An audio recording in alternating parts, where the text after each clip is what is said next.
होता है देख के, सभी देश के नागरिक हैं और किसान ही है जो देश को चलाता है। अगर ये हमें खाना ना दे तो हम भी नहीं कम्पीट कर पाते हैं। हमारे परिवार को लड़ना आ गया है शायद।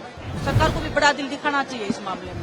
मैं पूरे देश की हूँ सर, मैं पूरे देश की हूँ। 200 दिन पूरे हो गए हैं किसान आंदोलन को। पहले भी 13 महीने चला था। जो मांगे सरकार ने बोला था कि मांगे जाएंगे, वो अभी तक पूरी नहीं है। इसलिए आज जो हिस्से में लोग बैठे हैं 200 दिन पूरे हो गए। दुख होता है देख के, सभी देश के नागरिक हैं और किसान ही है जो देश को चलाता है ना। इनके बिना तो कुछ भी नहीं है। हम खिलाड़ी भी नहीं है।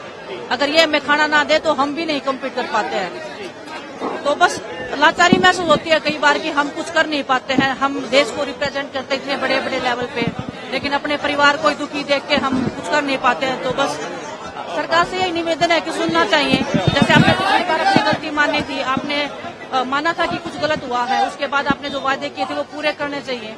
और ऐसे मतलब हमारा देश ऐसे उन्नति नहीं करेगा। अगर हमारे अपने लोग ऐसे सड़कों पे बैठे रहेंगे तो देश को भी नुकसान होता है इस चीज से। आपको लगता है कि 200 दिन जैसे पूरे हो गए, लगातार किसान मांग कर रहे हैं अपनी मांगों की बात करने के लिए, अभी तक इनकी मांगों को सुना भी नहीं गया, गौर भी नहीं किया। वही बहुत दुख की बात है, वही बहुत दुख की बात है कि 200 दिन हो गए हैं अभी भी बैठे हैं। लेकिन हौसला देख के मुझे ऐसे लग रहा है कि हौसला जू का तू है ना।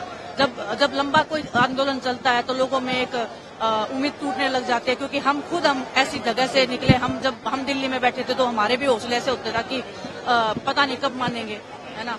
लेकिन हौसला देख के ऐसे लग रहा है कि आज पहला ही दिन है। हमारे परिवार को लड़ना आ गया है शायद। उनको पता लग गया है कि अगर उनको अपना हक चाहिए तो मेरे ख्याल से उनको सड़क पे आना पड़ेगा, उनको लड़ना पड़ेगा। और इन्हीं से देख के हमें भी मतलब बहुत हौसला मिला था कि हमें लड़ना सिखाया था, अपने हकों के लिए लड़ना सिखाया था, सच्चाई के लिए बोलना सिखाया था। तो बस मैं शुक्रगुजार हूँ परमात्मा की कि ऐसे परिवार में जन्म दिया उन्होंने, ऐसा मौका दिया मुझे कि इस परिवार को मैं जानूं, इस परिवार के दुख में सुख में हिस्सेदारी बनी रही मेरी। तो बस वही है कि विधानसभा चुनाव भी है हरियाणा में।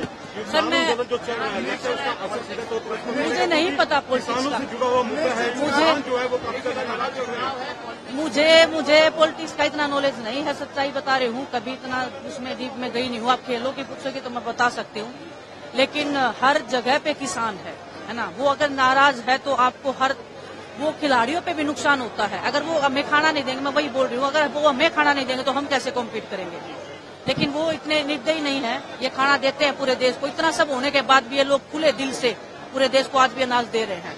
ये चाहे तो सब कुछ बंद कर सकते हैं देश का, लेकिन बड़ा दिल है इनका बहुत ज्यादा। और सरकार को भी बड़ा दिल दिखाना चाहिए इस मामले में।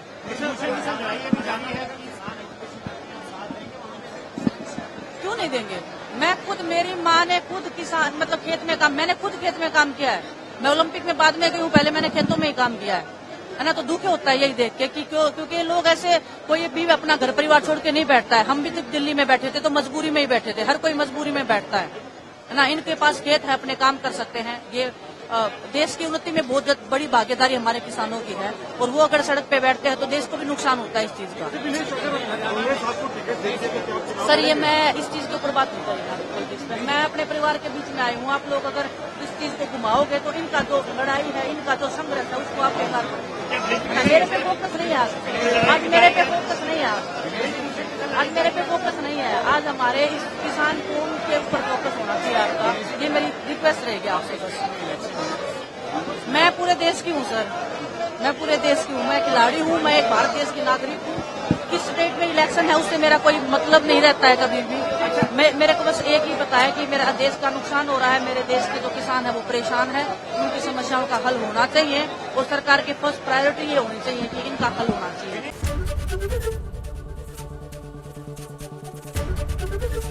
एबीपी गंगा, खबर आपकी, जुबान आपकी।